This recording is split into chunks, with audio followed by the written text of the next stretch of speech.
Salam, axşamınız xeyir olsun. Günaz TV-yə baxırsınız. Studiyada Aynur Sahid, əvvəlcə əsas xəbər başlıqlarına qısaca nəzər salaq. Zəngəzur dəhlizi mütləq inşa ediləcək Prezident İlham Əliyevdən açıqlama. Daha bir etirazçı barədə edam hökmü çıxarıldı. Məsud Pezeşkiyan hökumət iclasında çıxış etdi, davam edəcəm. İran həqiqətən də razılaşma əldə etmək istəyir, Trampdan açıqlama. İsrail quru əməliyyatlarını genişləndirir.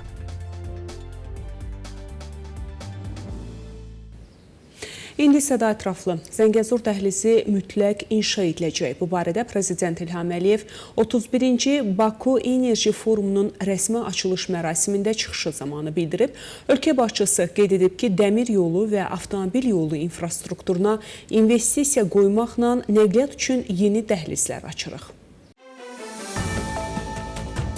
Şərq-Qərb dəhlizinin uğurla fəaliyyət göstərdiyini xatırladan dövlət başçısı qeyd edib. Şərq-Qərb dəhlizinin digər bir qolu olacaq Zəngəzur dəhlizi avqustun 8-də Ağ Evdə ABŞ prezidenti, Ermənistanın baş naziri və mənim aramda imzalanmış sənədə əsasən mütləq inşa ediləcək.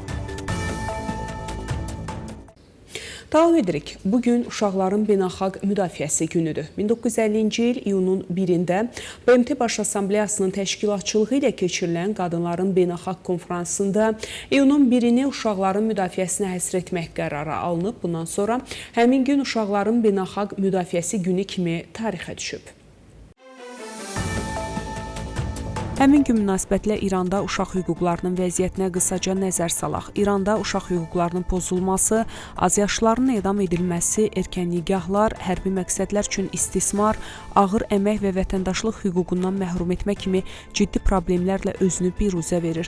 Beynəlxalq konvensiyalara zidd olaraq ölkədə yetkinlik yaşına çatmayan şəxslərə ölüm hökmü tətbiq olunur. İranda uşaq hüquqları ilə bağlı narahatlıq doğuran əsas məqamlar kimi bunları sadalamaq olar. İran dünyada 18 yaşından kiçik şəxslərə edam hökmü icra edən az saylı ölkələrdəndir. Ölüm cəzasına məhkum edilən bir çox şəxs yetkinlik yaşına çatmamışdan əvvəl törədilən ittihamlara görə cəzalandırılır. Hərbi istismar və təlimlər, beynəlxalq qanunlar 15 yaşından kiçiklərin hərbi xidmətə və münaqişələrə cəlb olunmasını qadağan etsə də, İranda azyaşlıların hərbi ideoloji kurslara və təlimlərə cəlb edilməsi halları mövcuddur.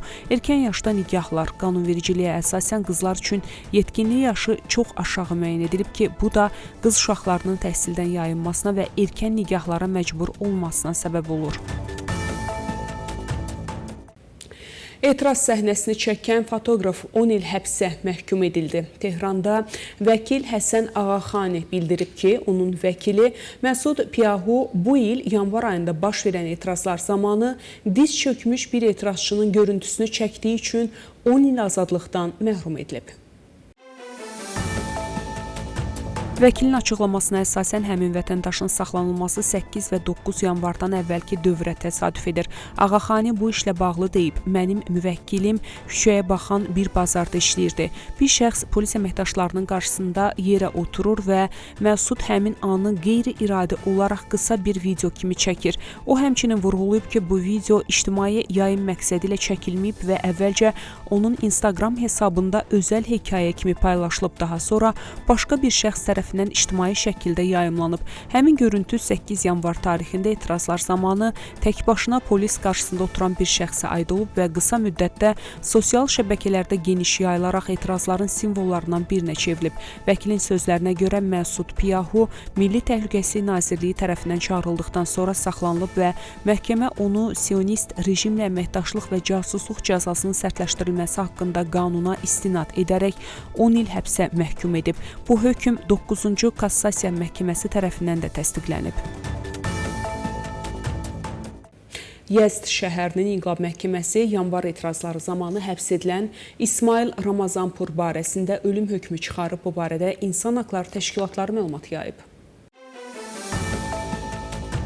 Məlumata görə o, müharibə, ölkənin daxili təhlükəsizliyinə qarşı cinayət törətmək üçün toplaşmaq və gizli sövdələşmə və ictimai əmlakı qəsdən məhv etməkdə günahlandırılıb. 38 yaşlı məhbusun ailəsinə yaxın mənbələr Ramazanpurun məhkəmədə vəkillə təmin olunmasına icazə verilmədiyini, onun işgəncə altında saxta etiraflar verməyə məcbur edildiyini bildiriblər. Yanvar etirazları zamanı həbs edilən Mehirdad Məhəmmədiniya və Əşkan Malikə adlı 2 nəfər edam edilib. Bu barədə İran məhkəməsinin Mizan saytı məlumat yayıb.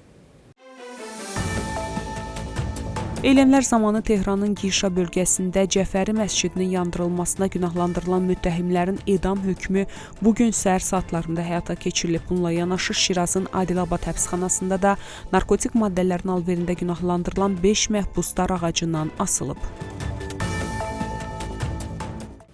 İranın su ehtiyatlarının idarə edilməsi şirkətinin son məlumatlarına görə ölkədəki 5 böyük su anbarında su ehtiyatlarının səviyyəsi ümumi tutumun 10%-dən aşağı düşüb.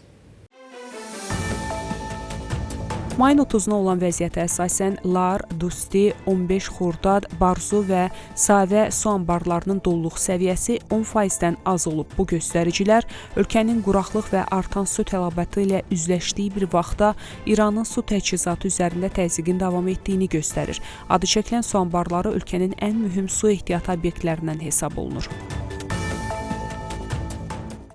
Xəbərlərimiz davam edir. İran prezidenti Məsud Pezeşkiyan mayın 31-i axşam saatlarında hökumət iclasında çıxış edib. Bu barədə İran mediası məlumat yayıb.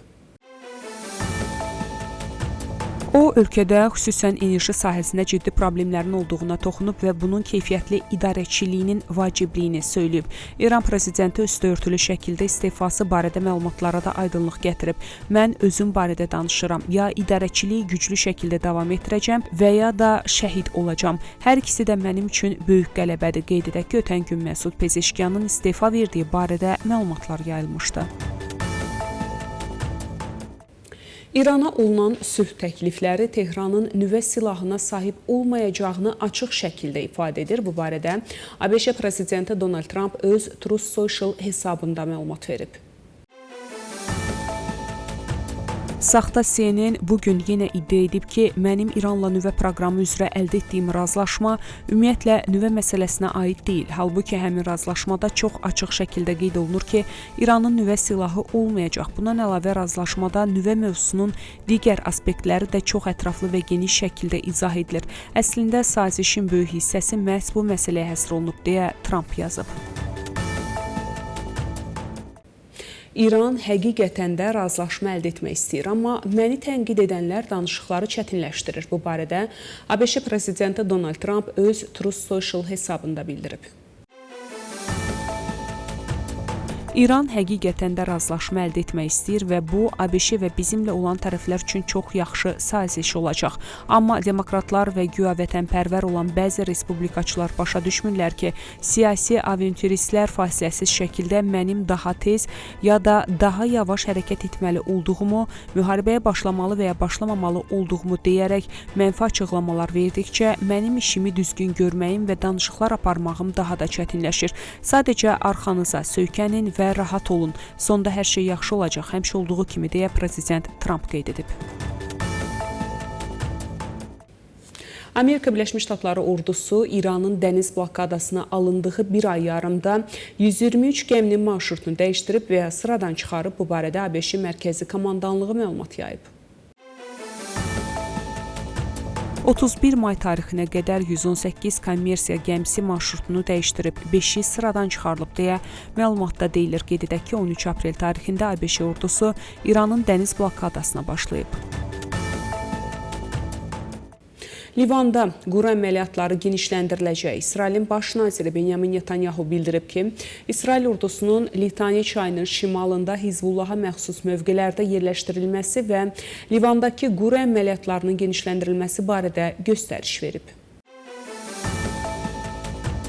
Netanyahu Bofort qalasının ələ keçirilməsini İsrail siyasətində əsaslı dəyişiklik kimi qiymətləndirib və əlavə edib ki, bütün cəbhələrdə təşəbbüs İsrailin əlindədir. Onun sözlərinə görə İsrail ordusu bölgədə hərbi əməliyyatları genişləndirmək və mövqelərini daha da gücləndirmək niyyətindədir. Belə hörmətli tamaşaçılar, bu saata çatdıracağım əsas xəbərlər bunlar idi. Görüşmək ümidi ilə salamat qalın.